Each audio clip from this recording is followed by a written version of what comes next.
Welcome to another episode of Clean Talk, the show all about infection prevention and control. Very excited today. We have a special segment of Clean Talk. We are featuring two notable experts. Very excited to have with us today Dr. Dianne Poster, who's the senior advisor to NIST. Dr. Poster is a PhD in chemistry from the University of Maryland. Very excited to have her on the show with us today. And our other guest is becoming our most frequent guest. Welcome back to the show, Dr. Norman Horn. Dr. Horn is a PhD in chemical engineering from the University of Texas with postdoctorate work from MIT, and he is the senior chemical engineer at Seal Shield. Welcome both of you to the show. Thanks for being on Clean Talk. Thank you. Dr. Poster, I'd like to start with you. What can you tell us? Tell us a little bit more about your background and what it is that you do at NIST. Yeah, absolutely. Thank you, Brad. And hello, Norman. And thank you so much for this opportunity to be here today and talk with the viewers of Clean Talk. I've been at NIST for over 2 decades as a research chemist, supporting emerging research and development for the needs of measurements, standards, technology, and data. My portfolio has included innovative developments in radiation chemistry and physics, materials engineering, and optical, dimensional, and chemical metrology, which is measurement science. And all of that has been in support of the health and security and environmental and commercial space sectors. I'm definitely a NIST family person for life. I envision another 2 decades going forward. Really, it's such a great agency and place to work and supporting all the critical needs of the nation in the physical, chemical, and biological sciences. Well, we're going to dive in more to NIST and certainly appreciate you being on the show. For those of our viewers that don't know, NIST is the National Institute of Standards and Technology. It's a governmental body that is within the Commerce Department. Of course, the Commerce Department's role is to take care of the U.S. economy and make sure that we are competitive globally. Where does NIST fit into that? And what more can you tell us about NIST? Yeah, NIST is a really unique agency. It has a unique place in the federal government for the United States. And one of the really great facts about NIST is it's the oldest physical science laboratory for the nation. Congress established us to help remove a major challenge with US industrial competitiveness at the time of the Industrial Revolution. So at the turn of the century in 1903, we were stood up. We were stood up to help build a second approach to help industry at that time overcome capabilities that they were facing in measurements with respect to economic rivals in the European sector with our partners now, but then they were our rivals, the United Kingdom and Germany. So we're actually one of the world's largest national metrology institutes, as we're called, and we help to create critical measurements and solutions to help promote equitable standards. And that's really what metrology is all about. It's measurement solutions and helping to support equitable standards. And we do all that to help stimulate innovation and foster industrial competitiveness for our private sector and companies like Seal Shield and help you to help your activities in innovation and competitiveness to improve the quality of life. And that's all in support of our mission. And we meet, oh, I'm sorry. No, go ahead, please. I just love talking about NIST. I can go on, but we do meet our mission through our core capabilities in our laboratories program. And that's what I think a lot of folks sometimes don't realize. We do have a very detailed and significant research and development program that is all about measurement science, rigorous traceability, and the practice of developing and using standards. Well, I certainly appreciate the contribution and your passion for NIST. And a lot of people probably don't realize, but in many ways, NIST is an advocate for collaboration between the private and the public sector. And it's not a regulatory body. Can you talk a little bit about that? What does that mean? Yeah, absolutely. So NIST, that's one of our assets with working with the private sector and all of our stakeholders. We have no regulatory authorities. Congress made sure that we are able to help help industry be more competitive through voluntary consensus standards development.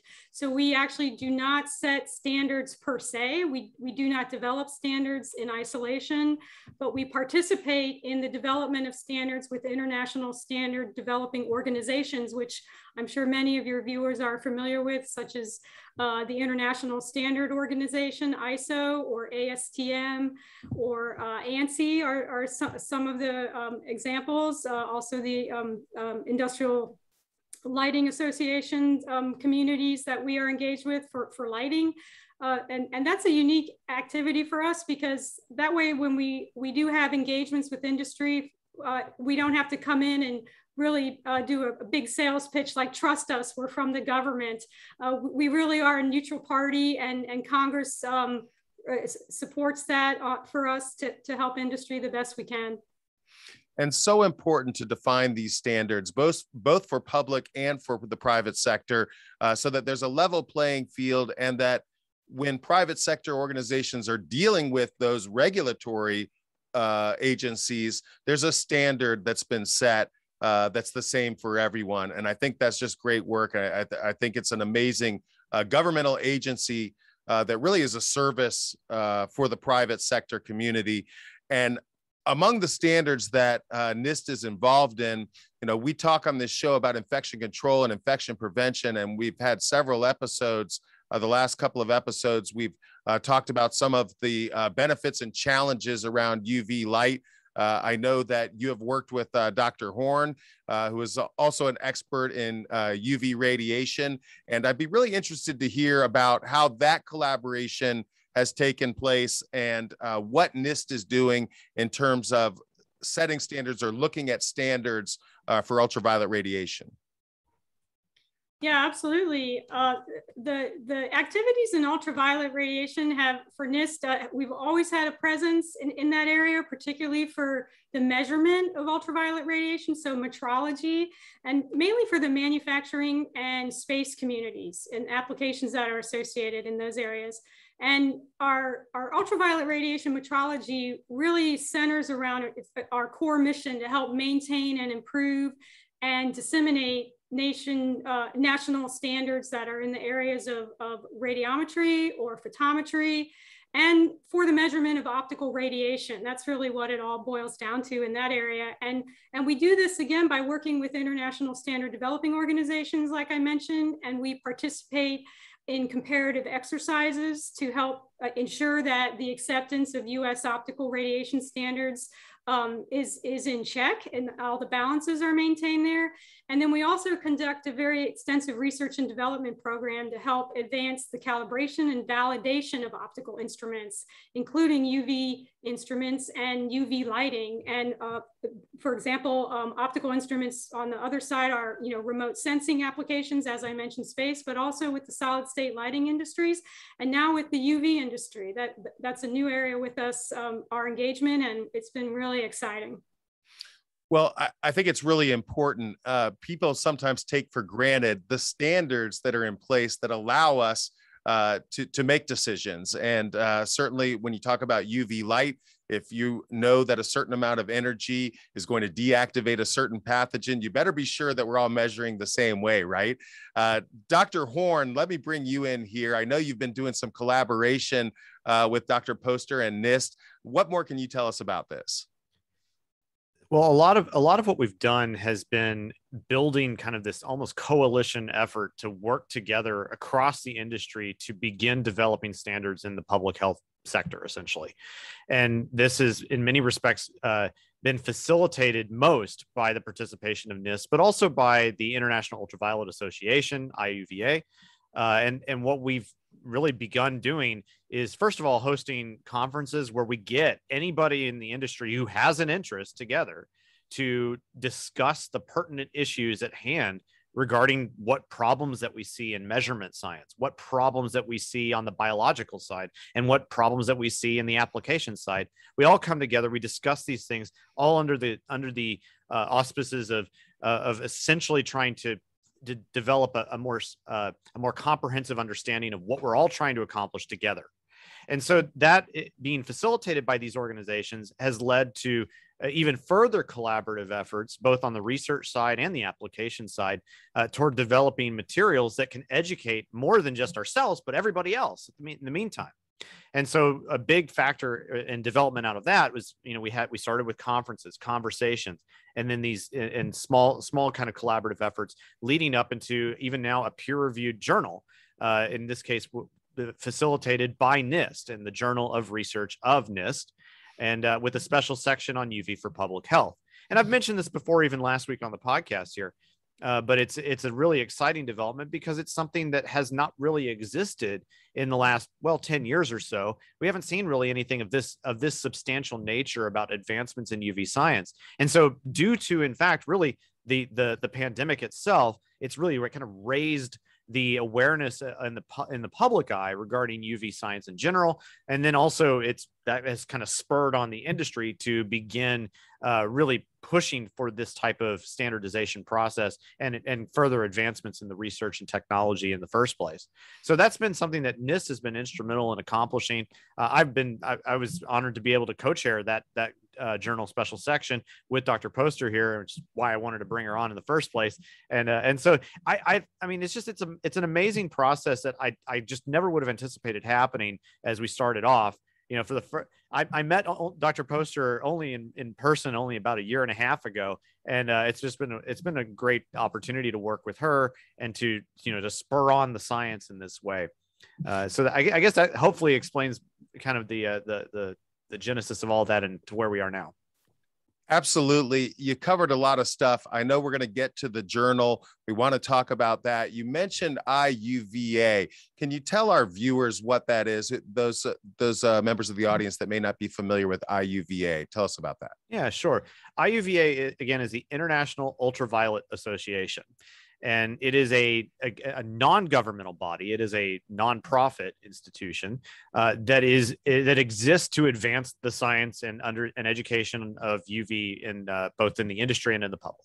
And so that it consists of member organizations and individuals who have an interest in UV science, in UV research, both from the aspects of public health and disinfection efforts, whether that's looking at surface disinfection for, say, in a hospital, or water disinfection for use in water purification efforts, as well as even going beyond that into actually like kind of a sort of aside, there's another part of that organization that deals with like UV radiation for materials curing and whatnot. That's kind of aside the point of what we do here, but it does illustrate that IUVA spans not just the disinfection side, but all aspects of UV sciences. Well, we're going to talk a lot more about UV on this show, but we've talked about UV, and UV has been around for a long time. The use of UV has been around for a long time, but has really been stimulated by the COVID pandemic. Dr. Poster, I'd like to ask you, what is NIST's role in helping to protect the public health as it has related to the recent pandemic? Can you tell us about that? Yes, absolutely. NIST has been very engaged to help support combating the pandemic, and we've had several major projects that have been underway over the last year and a half to help address the pandemic and through measurement science. And to name a few of those areas, of course, in the areas of biological measurements, we have a number of activities supporting testing capabilities. For example, NIST has supported the development of a new way to increase the sensitivity and also the accuracy of the common swab test for COVID-19. And that was a critical breakthrough for understanding and controlling the outbreak in a rapid test environment. That the math-based approach really helped reduce the measurement errors in the test that could help, really improve the accuracy of that and the capabilities of the private sector on the front line and the public health system. Just another example of testing, this is one of my favorites, is NIST synthesized fragments of the SARS-CoV-2 RNA biological piece that manufacturers can then use to help calibrate their instruments for the tests that involve the RNA. And that's a research grade test material, and it's safe to handle, and it's composed of the RNA fragments, and it's really been beneficial for the industry and the testing capabilities. I agree. And what a great example, because here we have a emergency situation, a pandemic occurs that nobody had predicted. Testing, absolutely critical to managing the pandemic. But how do you test if you don't have the standards? And NIST is able to step in and say, this is what the testing standards should be for effective testing to help protect the public health. I think it's a great example. Dr. Horn, we started talking about UV, and I pulled you a little bit off track. You mentioned IUVA and their partnership with NIST and how that's helping to create the standards for ultraviolet radiation. You mentioned the journal. What can you tell us about that and the collaboration with NIST, how that's come about? Sure. So it began really as a process of just publishing the proceedings of our conferences with IUVA. But what we realized over time is that, this has greater potential than we perhaps would have given it immediate credit for. So with Dr. Poster's leading, that helped us to kind of to get involved with the Journal of Research of NIST, and we opened a call for papers across the entire world, literally, to invite people to submit their research into UV for public health, and that has resulted in about, I think we're up to about 14 publications that are going to be in this special section, most of which have already been released, and there's a few more upcoming. But it's been, again, one of the most unusual compilations of literature that's been assembled, I think, in recent memory about UV. I did some looking up, and I haven't seen anything quite like it in the last 10 years. And so that's pretty interesting when you think about it, because it just, again, shows how fast this field has kind of developed in the last couple of years alone, and especially due to the pandemic situation that we're in now. So that was kind of that's the genesis leading up to, again, where we are now, and what the role that NIST has played in that. That's right. And I find it fascinating that UV radiation, we've known about it for a long time. Obviously, UV light occurs naturally from the sun. We've talked about that on our past episode, and the difference between that and the UVC disinfection that we're using today.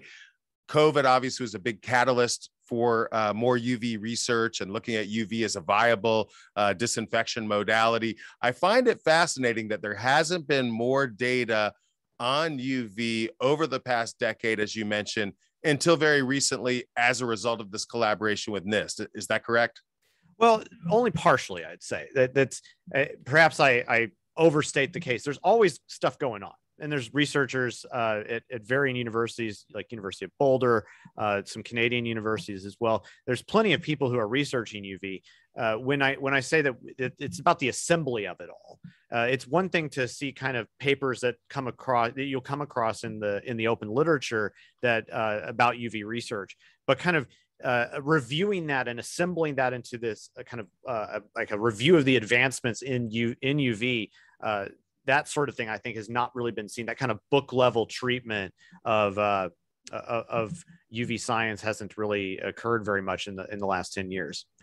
And so to be sure, one of the actually coolest things about this journal is that in any kind of peer reviewed literature situation, one of the most important things about it is providing your citations. And that allows anybody who goes into it to then track back and see what happened in order to get us to this point. And again, one of the coolest things about this particular assembly of information is that you get probably the broadest selection of further resources to go through that I think has probably ever been assembled in the history of UV science. Well, that's very interesting. We're going to talk a little bit more about UV and the standards and how that evolves into regulation and keeping the standards administered within the private sector. But we have a couple of questions from our community, so we want to take a look at that. One of our questions comes from an anonymous attendee that says, is there a government regulation for cleaning mobile devices? Now, Dr. Horn, I know that the CDC has come out with some standards that are 5 wipes to 1 high-level disinfection. And a high-level disinfection, based on the standards that NIST has been developing, we can now define as being achieved through UVC, the appropriate use of UVC. What more can you add to that? Are there other regulations specific to the use of UVC within the community? Okay, with respect to UVC, it's a little more complicated, but with related to the specific question regarding mobile devices, and even what you've just cited, what matters when it comes to cleaning mobile devices in, say, in hospital environment, it really matters. What matters then is what is the mobile device being classified as? If it falls under the definition of what would be called a class 2 non-critical medical device, then the important thing is that those do need to be disinfected. And so to whatever means you use to do that, requires you to kind of understand, okay, what is the appropriate manner to disinfect this device? What method will result in something that both disinfects it and doesn't hurt it? And so UVC happens to be a really great way to do that oftentimes. And that's why, that certain devices are being manufactured to this effect now, that in order to find, new ways to disinfect these mobile devices so that they don't result in being a cross-contamination vector. And that's why there is this big concern in the first place regarding mobile devices in the hospital environment, is that if they are, and why they're getting classified as class 2 medical devices in the first place, because they are not necessarily, say, contacting the affected areas of a patient where they might be contracting disease, but that because just in the same way that, you need to disinfect your hands in a hospital environment frequently to make sure that you're not becoming the cross-contamination vector. Well, you also don't want that from your hands to the device, from the device back to your hands in another situation, then getting to a patient. So that kind of cross-contamination vector is often where we kind of focus our efforts upon. It's why they get classified as medical devices in this way. They are close enough to the patient that they can have an effect, and it's why they need to be disinfected. So that's what I understand to be the kind of current state of things there, as it pertains to disinfection of like a mobile device in a hospital environment. Well, thank you for that thorough explanation. I do want to get to another question here. I think we're having some technical difficulties with Dr. Poster. Yeah. We're going to give her a chance to get back on here. But let's take another question from our audience. It says, while I appreciate all the collaboration, when are we going to get in good and strong standards on UVC use for surface disinfection for healthcare? It's pretty loaded, right? But you have to start with the standards, and then how does it roll out through the government agency? Dr. Horn, as development has really taken off in the UVC field, it's kind of the Wild West. And I think from a private standpoint, organizations want to know what the standards are that we want to be developing to. What are the standards necessary to achieve the desired outcomes? What can you tell us about this? This is a huge question, and it's one of the primary things that's in constant conversation in IUVA. And it's, again, this is why NIST is collaborating with IUVA on that.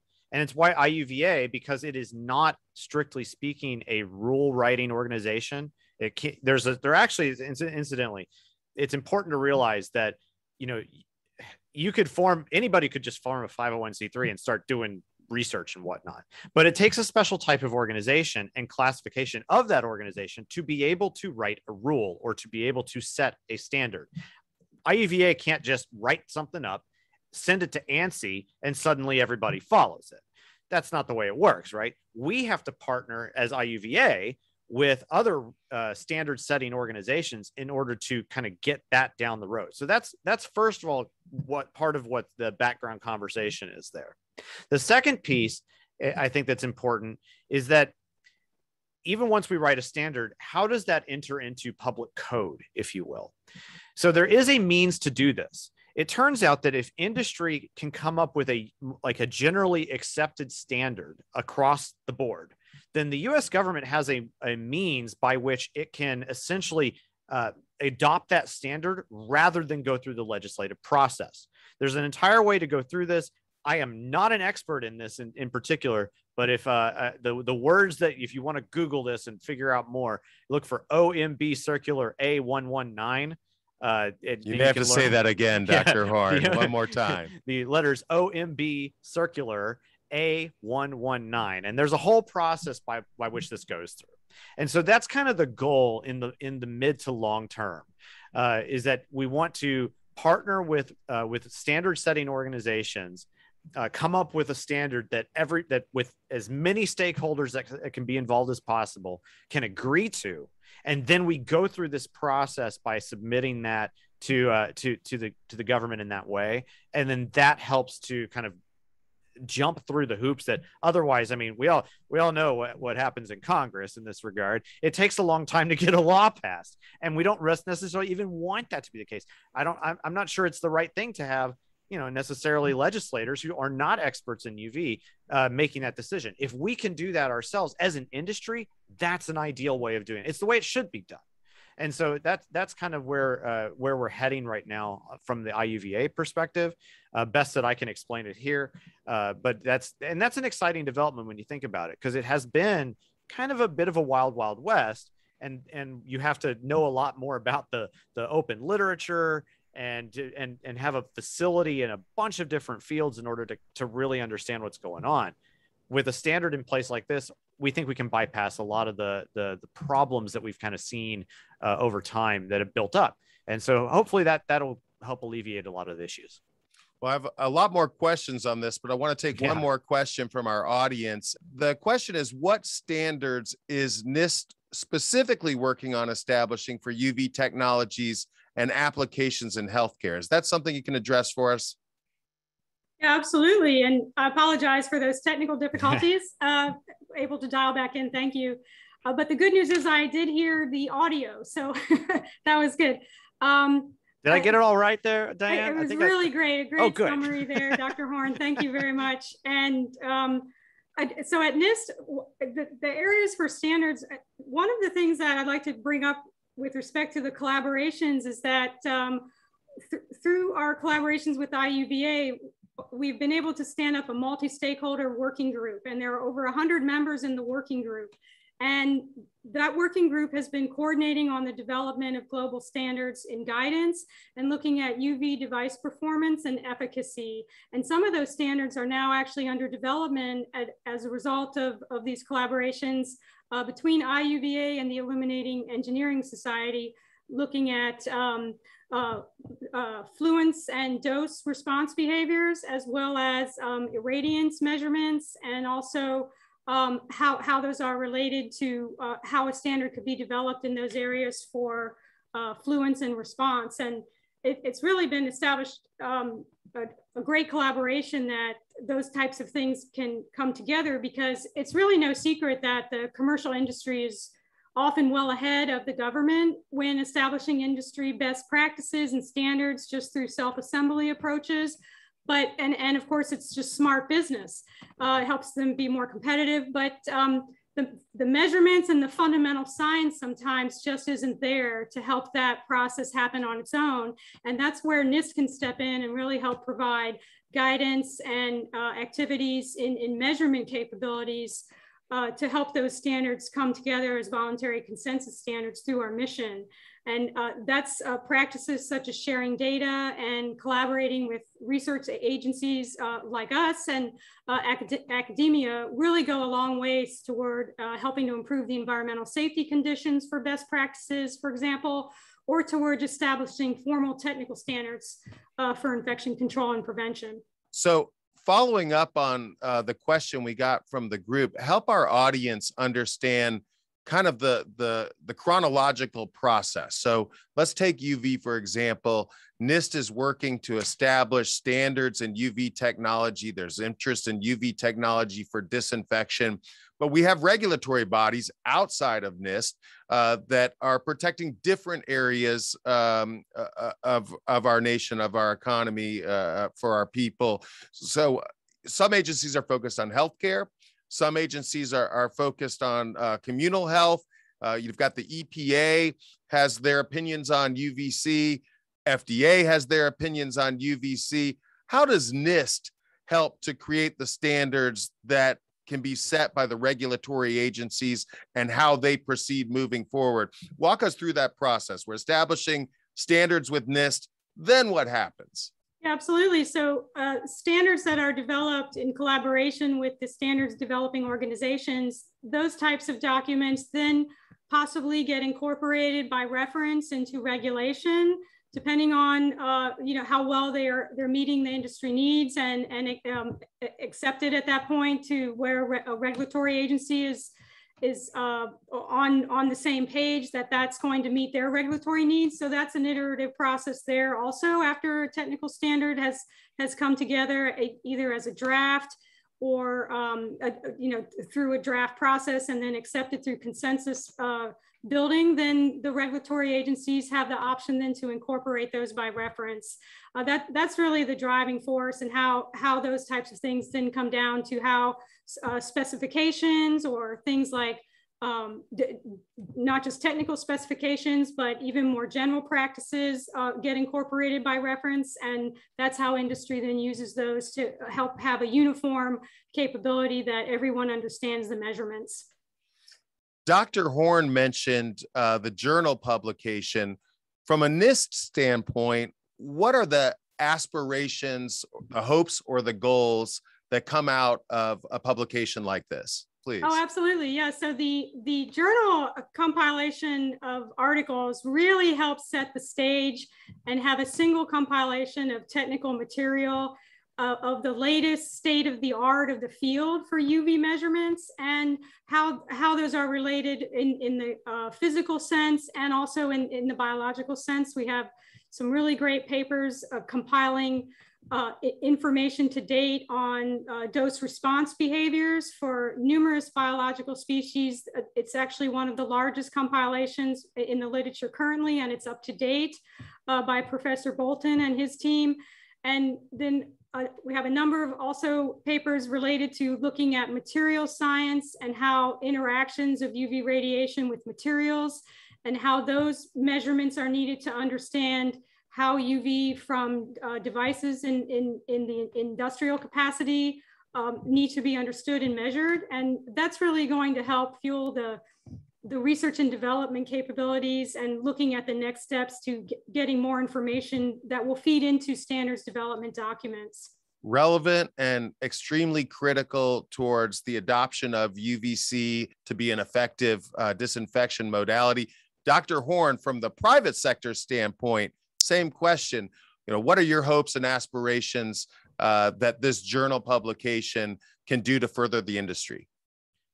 Well, certainly from the private sector standpoint, the just sheer assembly of all of this information in one place is a great resource. There's, for instance, again, Dianne mentioned Professor Bolton's article, which is an absolutely crucial piece that anybody in the world can reference for absolutely no cost at all, because it's publicly available. It's open access. You can get to it in like 2 clicks once you get on the journal website. Dr. Horn, 2 clicks. I know we've had some inquiries on how people can access this publication, the journal publication. It looks like we've got the link there. So perfect timing from our producer. I'm sorry I interrupted you, but I want to make sure that our folks that are in our audience can see that in the chat, we have a link to the journal we're discussing. Please continue, Dr. Horn. Sure. Dr. Bolton's article is arguably the best explanation and compilation of data that I've ever seen in this kind of realm of looking at different dose responses of microorganisms to UVC radiation. And it covers both the fundamental science side, like how do we measure it? What does it mean? What is some of the math behind it that matters? Explain what it is that's a log reduction, and et cetera, as well as just the sheer amount of data along with the citations of where it comes from, and summary information about the method used to make the measurement and what wavelength was used to make the measurement. I mean, all of it's there.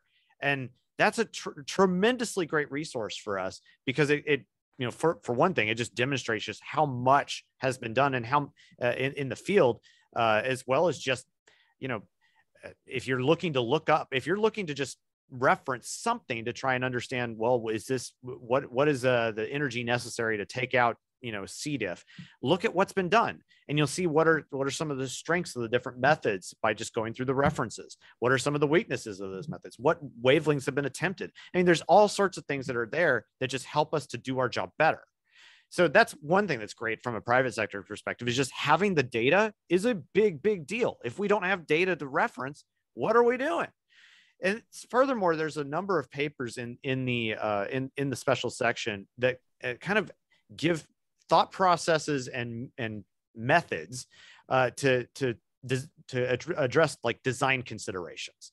Because if you're experienced with UV at all, you know that it's not just some point and click method to get yourself a device. There's a lot of different things that you have to consider in the design and implementation of such a device. So the folks who have taken their time and efforts from companies and from academia to outline the varying types of design considerations that they went through in order to develop a prototype device, in order to develop a new type of method for measurement, or to even fundamentally research the response of, say, SARS-CoV-2 to UVC irradiation. That's a big deal. To be able to share that type of information together helps advance what we're doing. It's a light year forward here for us. Otherwise, we'll all be chasing around the same tree and not knowing whether or not we're actually in the right spot at all. So I think it's a great thing for industry to be able to have this type of public collaboration together to share the type of things that are important in order to be successful. Well, we've talked in the past on this show about the different UV light sources. And I think that just points to how important it is to have standards. If you have different ways, different methods of producing UVC radiation, how do you have a standard to compare them all? And so I think that the work that is being done at NIST, specifically in regards to UV, is fantastic. Is there anything else you'd like to tell us, Dr. Horn, about the work on the UV side? Yeah, I think you make a really great point too, is that the data, again, like I said, if we don't have the data, what are we doing? And the only way that we can develop a standard is around data. So this is an important kind of building block to getting to the right kind of standard in the right manner. So that's a really crucial point too, and I'm glad you kind of suggested that, because that's good. So I can conclude with that right there and pass it to Dianne if she has anything else she'd like to add. Dr. Poster, anything else related to UV? Yeah, absolutely. So I think one of the unique things for NIST that is coming to the table for the private sector to take advantage of is the opportunities to be engaged in our specialized facilities. For example, our NIST photometry laboratory is really one of the best in the world, and it has specialized radiation source calibration facilities, and that's going to be opening up a whole new area of opportunities for calibration services and testing UV sources. Dr. Cameron Miller is our program executive in that area, and that facility is really going to be fantastic. And it's something that would not be possible in a single company by itself. You really need a collaborative effort where that kind of capability comes available that it would not be possible in isolation by one entity. And for example, we're starting to stand up a new area with a gonio photometer to help look at LED UV output. And that's going to be really incredible, because that will bring the uncertainties to measurements around looking at the output of the sources to really tenths of a percent. And that's what advances the science and the capabilities in the field. And that's the kind of measurement that you also need to support modeling. The private sector takes advantage of modeling tools, and they need, as Dr. Horn mentioned, data is essential, but the how well you know the data and to the uncertainties of the data that feeds into the modeling capabilities that the industry takes advantage of for their own innovation is really essential, and comes out of facilities such as our photometry laboratory.